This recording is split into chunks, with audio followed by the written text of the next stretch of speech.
निक्की हत्याकांड। सच, शक और सवाल। ग्रेटर नोएडा का निक्की हत्याकांड आज पूरे देश में चर्चा का विषय बन चुका है। एक साधारण सी दिखने वाली घटना धीरे धीरे उलझती चली गई और अब इसमें इतने मोड़ आ चुके हैं कि यह समझना मुश्किल हो गया है कि असली सच क्या है। दहेज हत्या, आत्महत्या या हादसा, तीन अलग अलग कहानियां सामने आ रही है। शुरुआत कैसे हुई? निक्की भाटी की शादी कुछ साल पहले ग्रेटर नोएडा के रहने वाले विपिन भाटी से हुई थी। शादी के बाद परिवार और समाज में सब सामान्य दिखता रहा, लेकिन निक्की के मायके वालों का कहना है कि धीरे धीरे उस पर दहेज के लिए दबाव डाला जाने लगा। उनके अनुसार निक्की को अक्सर अपमानित किया जाता, ताने दिए जाते और मायके से पैसे लाने की बात कही जाती। ये सब बातें उसकी बहन ने पुलिस को बताई और यहीं से दहेज प्रताड़ना की कहानी शुरू हुई। घटना वाली रात और अगस्त की रात अचानक निक्की आग की लपटों में घिर गई। उसे गंभीर हालत में अस्पताल पहुंचाया गया। वहां डॉक्टरों ने उसे बचाने की कोशिश की, लेकिन उसकी जान नहीं बचाई जा सकी। शुरुआत में मामला साफ लग रहा था, एक और दहेज हत्या जहां बहू को जिंदा जलाकर मार दिया गया। निक्की की बहन ने पति, सास, ससुर और साले पर हत्या का मुकदमा दर्ज करा दिया।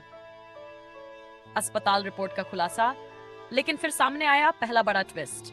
अस्पताल की रिपोर्ट में लिखा था कि निक्की ने खुद डॉक्टरों से कहा, मैं गैस सिलेंडर फटने से जली हूं। यानी ये एक हादसा भी हो सकता है। अब सवाल उठने लगे कि क्या वाकई ये हत्या थी या फिर ये एक घरेलू हादसा जिसे दहेज हत्या का रंग दे दिया गया।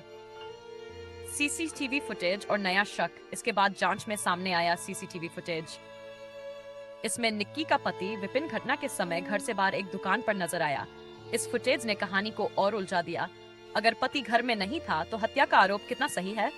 क्या निक्की ने खुद आग लगाई या फिर कोई हादसा हुआ और बाद में कहानी बदल दी गई? आत्महत्या का एंगल। कुछ स्थानीय लोगों का कहना है कि निक्की घरेलू कलह से परेशान थी और उसने खुद आग लगा ली। सोशल मीडिया पर भी कई वीडियो सामने आए जिनमें लोग आत्महत्या की थ्योरी को सही ठहराते दिखे, लेकिन निक्की की बहन और परिवार इस बात को सिरे से खारिज करते हैं।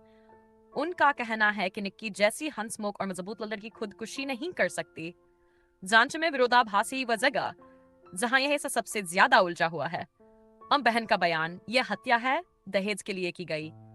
अस्पताल रिपोर्ट, सिलेंडर ब्लास्ट की वजह से जलने की बात। सीसीटीवी फुटेज, पति घर पर नहीं था। स्थानीय बयान, आत्महत्या का शक। यानी हर सबूत एक दूसरे के बिल्कुल उलट है। पुलिस की मुश्किलें। पुलिस के सामने अब तीन रास्ते हैं। अगर हत्या थी तो कैसे हुई, कौन जिम्मेदार है? अगर हादसा था तो फिर बहन ने इतना गंभीर आरोप क्यों लगाया?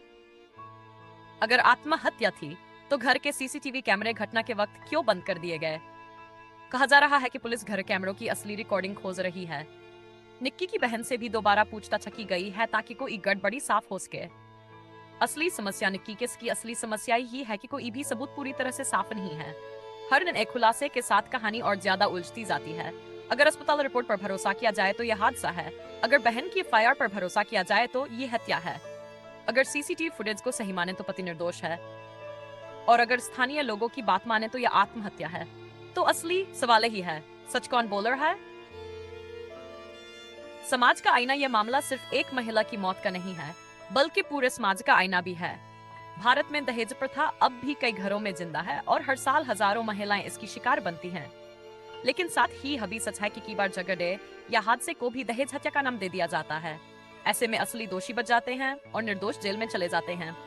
निष्कर्ष, निक्की हत्याकांड का अभी सामने नहीं आया है, लेकिन इतना तय है कि यह मामला अब सिर्फ एक किस्म नहीं बल्कि समाज और कानून की परख बन चुका है। अगर यह हत्या थी तो दोषियों को सख्त सजा मिलनी चाहिए। अगर हादसा तो परिवार और समाज को सच स्वीकार करना होगा। और अगर यह आत्महत्या थी तो इसके पीछे की असली वजह सामने आनी चाहिए। आज लोग यह जानना चाहते हैं कि आखिर निक्की की मौत का सच क्या है। क्या यह दहेज हत्या थी? क्या यह सिलेंडर ब्लास्ट का हादसा था या फिर एक दुखी लड़की का आखिरी कदम? सवाल अभी भी वही है, निक्की को किसने मारा या उसने खुद को खत्म कर लिया?